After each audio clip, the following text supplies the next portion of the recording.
তো এই পর্যায়ে আমরা ওই হাদিসগুলোর দিকে দৃষ্টি দিব যে হাদিসগুলোর উপর আমল করলে আল্লাহ পাক রব্বুল আলামিন আমাদেরকে হজ অথবা উমরা সওয়াব দিবেন। এমন 8টা আমলের কথা আমরা বলবো যে আমলগুলো করলে আল্লাহ পাক রব্বুল আলামিন আমাদের মনের আশা আকাঙ্ক্ষা ইনশাআল্লাহ পূরণ করবেন। সহিহ বুখারীর 843 নম্বর হাদিস, প্রসিদ্ধ হাদিস আমরা জানি, সাইয়েদুনা আবু হুরায়রা রাদিয়াল্লাহু তাআলা আনহু থেকে বর্ণিত। একবার দরিদ্র কিছু সাহাবী রাসূল সাল্লাল্লাহু আলাইহি ওয়াসাল্লামের কাছে গিয়ে বলেন, আল্লাহর রাসূল,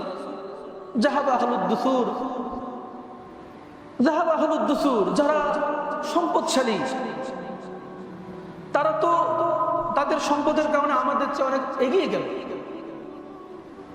আল্লাহ রাসূল সাল্লাল্লাহু আলাইহি ওয়াসাল্লাম জিজ্ঞাসা করলেন, কি হয়েছে? সাহাবায়ে কেরাম বললেন, আল্লাহর রাসূল,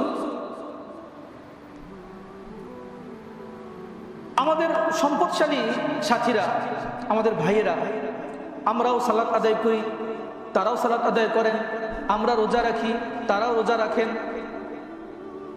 কিন্তু তাদের ধনসম্পদ থাকার কারণে তারা এমন কিছু আমল করতে পারে, তারা জিহাদে যেতে পারেন, তারা হজ করতে পারেন, তারা উমরা করতে পারেন, তারা যাকাত দিতে পারেন, সদকা করতে পারেন, কিন্তু আমাদের ধনসম্পদ না থাকার কারণে আমরা আমলগুলো করতে পারি না। তার মানে আমরা তাদের থেকে পিছিয়ে গেলাম। আল্লাহ রাসূল সাল্লাল্লাহু আলাইহি ওয়াসাল্লাম বললেন, আমি কি তোমাদেরকে এমন কোন আমলের কথা বলবো না যে আমল করলে তোমরাও এগিয়ে যাবা তাদের থেকে যারা এই আমলগুলো করে না? সাহাবায়ে কেরাম জিজ্ঞাসা করলেন, সাহাবায়ে কেরাম বললেন, হ্যাঁ আল্লাহ রাসূল, আপনি বলেন। আল্লাহ রাসূল সাল্লাল্লাহু আলাইহি ওয়াসাল্লাম বললেন, তুসাব্বিহুনা ওয়া তাহমাদুনা ওয়া তুকাব্বিরুনা খালফা কুল্লি সালাতিন সালাসান ওয়া সালাসিনা। তোমরা প্রত্যেক সালাতের পর 33 বার সুবহানাল্লাহ, 33 বার আলহামদুলিল্লাহ, 33 বার আল্লাহু আকবার, এটা পড়বে। সাহাবায়ে কেরাম তাদের প্রশ্ন কি ছিল? যাদের সম্পদ বেশি তারা আমাদের থেকে এগিয়ে যাচ্ছে কিভাবে? তারা যাকাত দিচ্ছে, তারা হজ করছেন, তারা উমরা করছেন, আমাদের সম্পদ না থাকার কারণে আমরা আমলগুলো করতে পারছি না। আল্লাহ রাসূল সাল্লাল্লাহু আলাইহি ওয়াসাল্লাম এই আমলগুলো শিখিয়ে দিলেন। তার মানে কি? কোনো ব্যক্তি যদি ফরজ সালাতের পর 33 বার সুবহানাল্লাহ, 33 বার আলহামদুলিল্লাহ, 33 বার আল্লাহু আকবার এই আমলগুলো করে, আল্লাহ পাক রব্বুল আলামিন তার আমলনামায় সম্পদ না থাকার পরও তার আমলনামায় আল্লাহ পাক রব্বুল আলামিন যাকাতের সওয়াব, সদকার সওয়াব, হজ এবং উমরার সওয়াব দিয়ে দিবেন। সুবহানাল্লাহ। 1 নম্বর আমল, এটা আমরা করব ইনশাআল্লাহ। 2 নম্বর যে আমল আমরা করতে পারি সেটা হলো ফজরের নামাজের পর সূর্যোদয় পর্যন্ত মসজিদে বসে জিকির করব এবং সূর্য উদয়ের পর 15-20 মিনিট চলে যাওয়ার পর আমরা 2 রাকাত সালাত আদায় করব। আবু উমামা আল বাহিলি রাদিয়াল্লাহু তাআলা আনহু থেকে বর্ণিত, রাসূল সাল্লাল্লাহু আলাইহি ওয়াসাল্লাম বলেন, যে ব্যক্তি ফজরের নামাজের পর সূর্যোদয় পর্যন্ত মসজিদে অবস্থান করে জিকির আজগার করলো, তাসবিহ পাঠ করলো এবং সূর্যোদয়ের পর যে ব্যক্তি 2 রাকাত সালাত আদায় করলো, আল্লাহ পাক রব্বুল আলামিন তার অবস্থা এমন করে দিবেন সে যেন একটা কবুল হজ এবং উমরার সওয়াব নিয়ে বাড়িতে ফিরে গেল। সুবহানাল্লাহ। 3 নম্বর যে আমলটা করলে আল্লাহ পাক রব্বুল আলামিন আমাদের আমলনামায় হজ অথবা উমরার সওয়াব দেবেন, সেটা হলো ফরজ নামাজের জন্য মসজিদের উদ্দেশ্যে বের হওয়া। আমরা ফরজ নামাজের জন্য মসজিদে যাই না। আল্লাহ রাসূল সাল্লাল্লাহু আলাইহি ওয়াসাল্লাম বলেছেন, ইন্নামাল আমালু বিন্নিয়াত। বান্দার আমলের প্রতিদানটা নির্ভর করে তার নিয়তের উপর। আমরা অনেক কাজ করি কিন্তু আমাদের নিয়ত থাকে না, জানি না, না জানার কারণে। আল্লাহ রাসূল সাল্লাল্লাহু আলাইহি ওয়াসাল্লাম বলেন, মান খারাজা মিন বাইতিহি মুতাতাহহিরান ইলা সালাতিন মাকতুবাতিন ফাআজরুহু কাআজরিল হাজ্জিল মুহরিম। সুনানে আবু দাউদের 558 নং হাদিসের মধ্যে আল্লাহ রাসূল সাল্লাল্লাহু আলাইহি ওয়াসাল্লাম বলেন, যে ব্যক্তি ফরজ সালাতের জন্য বাড়ি থেকে ওযু করে, কি থেকে ওযু করে? বাড়ি থেকে পবিত্রতা অর্জন করে যে ব্যক্তি ফরজ সালাতের জন্য মসজিদের উদ্দেশ্যে বের হয়, আল্লাহ পাক রব্বুল আলামিন তাকে একজন হাজি অর্থাৎ তার আমলনামায় হজের সওয়াব লিখে দেন। সুবহানাল্লাহ। আর যে ব্যক্তি জুহা অর্থাৎ চাষতের নামাজের জন্য 10টা সাড়ে 10টার দিকে যে নামাজটা মানুষ সাধারণত পড়ে, কোন ব্যক্তি যদি এটা বাড়িতেও পড়া যায়, তো আল্লাহ রাসূল সাল্লাল্লাহু আলাইহি ওয়াসাল্লাম বলছেন, কোন ব্যক্তি চাষতের নামাজের জন্য মসজিদে গেল, এই চাষতের নামাজের জন্য মসজিদে যাওয়ার কারণে আল্লাহ পাক রব্বুল আলামিন তার আমলনামায় উমরার সওয়াব দিয়ে দেবেন। সুবহানাল্লাহ। 4 নম্বর হলো দিন শেখা বা শেখানোর উদ্দেশ্যে কেউ যদি মসজিদে যায়, আমরা অনেক সময় দিন শেখার জন্য মসজিদে যাই। দিন শেখার জন্য চমৎকার এবং উত্তম একটা জায়গা হলো মসজিদ। আজকে আমাদের মসজিদগুলোতে দিন শেখা বা শেখানো হয় না। যাই হোক, অন্য সময় না যাই। আমরা যে জুমার নামাজের জন্য আসছি, আগে আগে আসছি অনেকে। কেন আসছি? আমাদের মধ্যে অনেকে আসছি এমন যে একটু আগে যাব, হুজুরের মুখ থেকে কিছু দিনই কথা শিখবো, আমরা শুনবো, এই জন্য এসছি, তাই না? অনেকে কিন্তু এই জন্য আসে, জানি আমি। এই যে আমরা যদি নিয়মটা করতে পারি যে আমরা একটু আগে আগে যাচ্ছি, জুমার দিন আগে আগে গেলে তো অনেক ফজিলত, সে ফজিলতের হাদিস আমরা অনেক শুনেছি।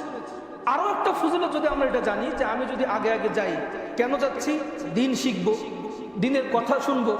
আল্লাহ রাসূল সাল্লাল্লাহু আলাইহি ওয়াসাল্লাম বলেন, মান গাদা ইলাল মাসজিদি লা ইউরিদু ইল্লা আন ইয়াতাআল্লামা খায়রান আও ইউআল্লিমাহু। কেউ ব্যক্তি সকাল সকাল মসজিদে গেল,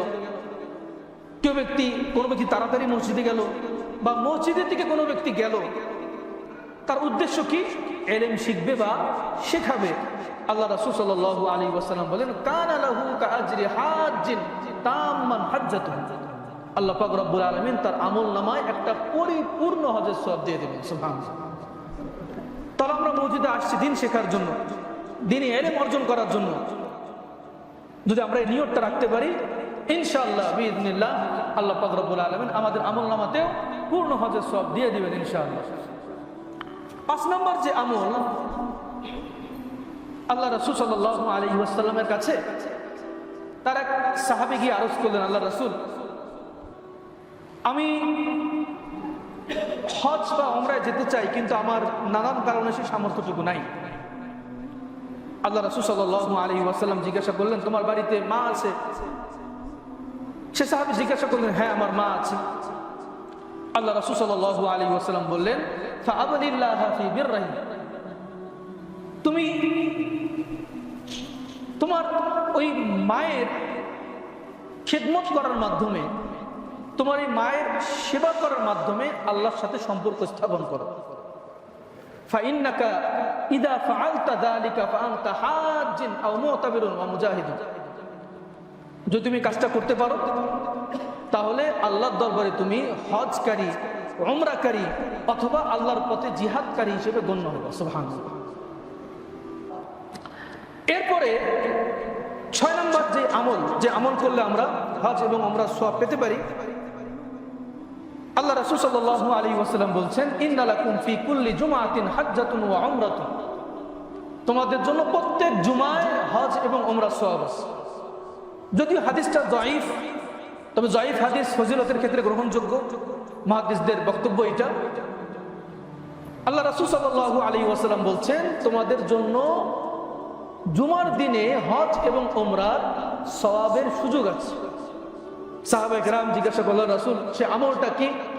আল্লাহ রাসূল সাল্লাল্লাহু আলাইহি ওয়াসাল্লাম বলেন, আল হাজিরু লিল জুমআ। অর্থাৎ তপ্ত রোদের মধ্যে কেউ ব্যক্তি যদি জুমার যায়, এই তপ্ত রোদে, তীব্র গরমে জুমায় যাওয়ার কারণে আল্লাহ পাক রব্বুল আলামিন তার আমলনামায় একটা হজের সওয়াব দিয়ে দিবেন। সুবহানাল্লাহ। এজন্য গরম দেখে মসজিদে যাব না, এমনটা যেন না হয়। এই নিয়ত করে যাবেন, যত গরম হোক, গরমের মধ্যেও আমি জুমার নামাজের জন্য মসজিদে যাব, ইনশাআল্লাহ আল্লাহ পাক রব্বুল আলামিন আমার আমলনামায় হজের সওয়াব দিয়ে দিবেন। আর কোন ব্যক্তি যদি জুমার নামাজের পর থেকে নিয়ে মসজিদে আসর পর্যন্ত অপেক্ষা করতে পারে, ইন্তেজারুল আসরি বাদাল জুমা, জুমার পর আসরের জন্য অপেক্ষা কোন ব্যক্তি যদি করতে পারে, আল্লাহ পাক রব্বুল আলামিন তার আমলনামায় উমরার সওয়াব দিয়ে দিবেন। সুবহানাল্লাহ। তাহলে আমরা জুমার দিনে এই আমলগুলোর মাধ্যমে হজ এবং উমরার সওয়াব অর্জন করতে পারি। 7 নম্বর যে আমল, সেটা হলো কারো প্রয়োজন পূরণে উদ্যোগী হওয়া। হ্যাঁ, এটা খুব গুরুত্বপূর্ণ একটা আমল। কারো প্রয়োজনে এগিয়ে যাওয়া, কারো প্রয়োজনে সহযোগিতা করা, এটা ইসলাম বলে খুব করো, খুব বেশি বেশি করে করো। আল্লাহ রাসূল সাল্লাল্লাহু আলাইহি ওয়াসাল্লাম তো বলেন, ইন্নাল্লাহা ফি আউনিল আবদি মা কানাল আবদু ফি আউনি আখিহি। আল্লাহ পাক রব্বুল আলামিন তার বান্দার সাহায্যে ততক্ষণ থাকেন যতক্ষণ পর্যন্ত বান্দা তার অপর ভাইয়ের সাহায্যে থাকে। সুবহানাল্লাহ। আল্লাহ রাসূল সাল্লাল্লাহু আলাইহি ওয়াসাল্লামের নাতি হাসান রাদিয়াল্লাহু তাআলা আনহু তিনি একবার খানায় কাবা তাওয়াফ করছিলেন। তো এক ব্যক্তি তাকে এসে বললেন যে, হাসান, আমার একটা প্রয়োজন আছে, আমার প্রয়োজনটা একটু পূরণ কর। হাসান ইবনে আলী রাদিয়াল্লাহু তাআলা আনহু তিনি তাওয়াফের মাঝখানে তাওয়াফ ছেড়ে তিনি প্রয়োজন পূরণ করার জন্য চলে গেলেন।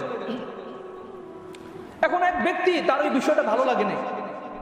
অনেক মানুষ এমন থাকে না, মানুষের ভালো কাজ ভালো লাগে না। তো ওই ব্যক্তি এমন ছিল, হাসানের এই কাজটা তার ভালো লাগে নাই। তিনি হাসানকে গিয়ে বললেন, এই কাজটা করার কোনো দরকার ছিল?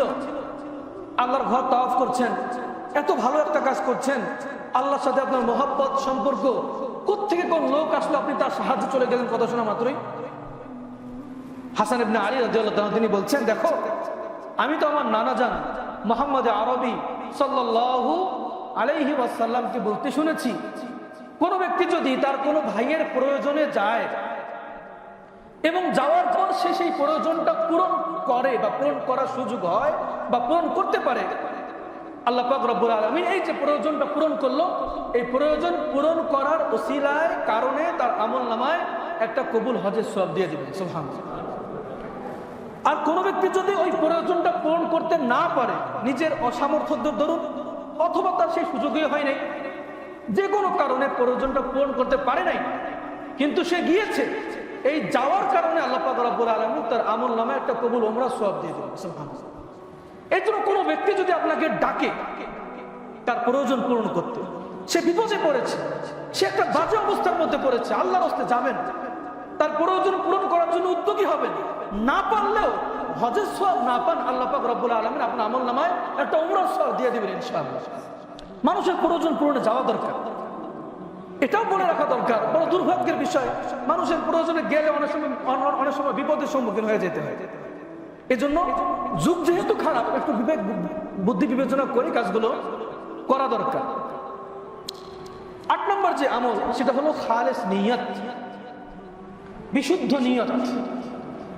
আল্লাহ রাসূল সাল্লাল্লাহু আলাইহি ওয়াসাল্লামের হাদিস আছে, আল্লাহ রাসূল সাল্লাল্লাহু আলাইহি ওয়াসাল্লাম বলেছেন, মান সাআলা শাহাদাতা সাদিকান বাল্লাগাহুল্লাহু মানাজিলাশ শুহাদা ওয়া ইন মাতা আলা ফিরাশি। যে ব্যক্তি খালেস নিয়তে আল্লাহর পথে শহীদ হতে চায়,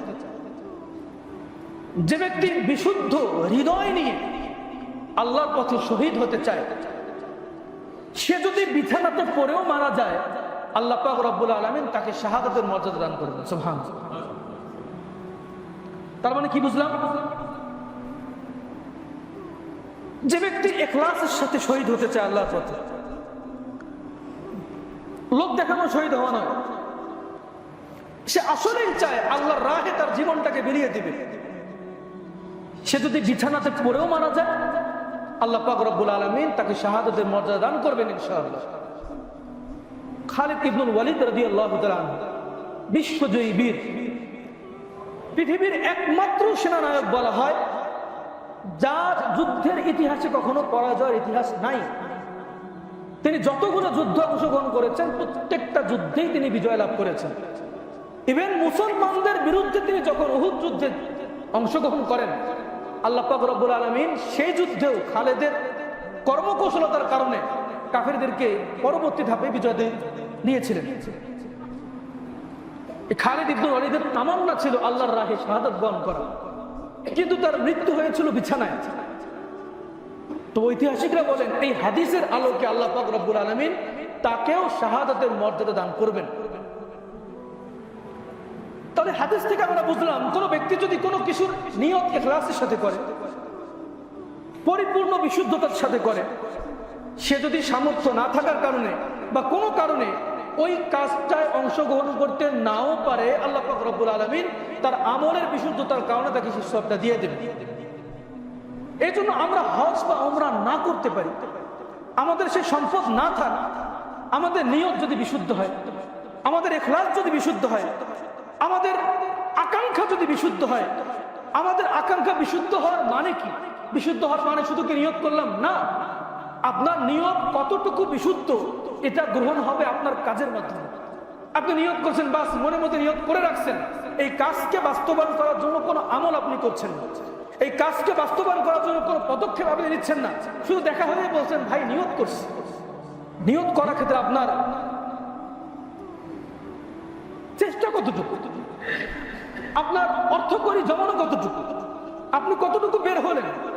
আল্লাহ পাক তো বলেছেন বান্দা তুমি 1 হাত আগাও আমি 2 হাত আগাবো, তুমি আমার দিকে হেঁটে আসো আমি তোমার দিকে দৌড়ে যাব। তা আপনি হাঁটা শুরু করেছেন কিনা, আপনার নিয়তটা গৃহীত হবে এই বিষয়গুলো নিয়ে। তা আপনি যদি বিশুদ্ধ নিয়ত করতে পারেন হজ এবং ওমরার বিষয়ে, এবং আপনি যদি সেভাবে আগাতে পারেন, আশা করা যায় আপনি যদি নাও পারেন জীবনের শেষ মুহূর্ত পর্যন্ত, আল্লাহ পাক রব্বুল আলামিন আপনার আমলনামায় কবুল হজ এবং ওমরার সওয়াব দিয়ে দেবেন ইনশাআল্লাহ।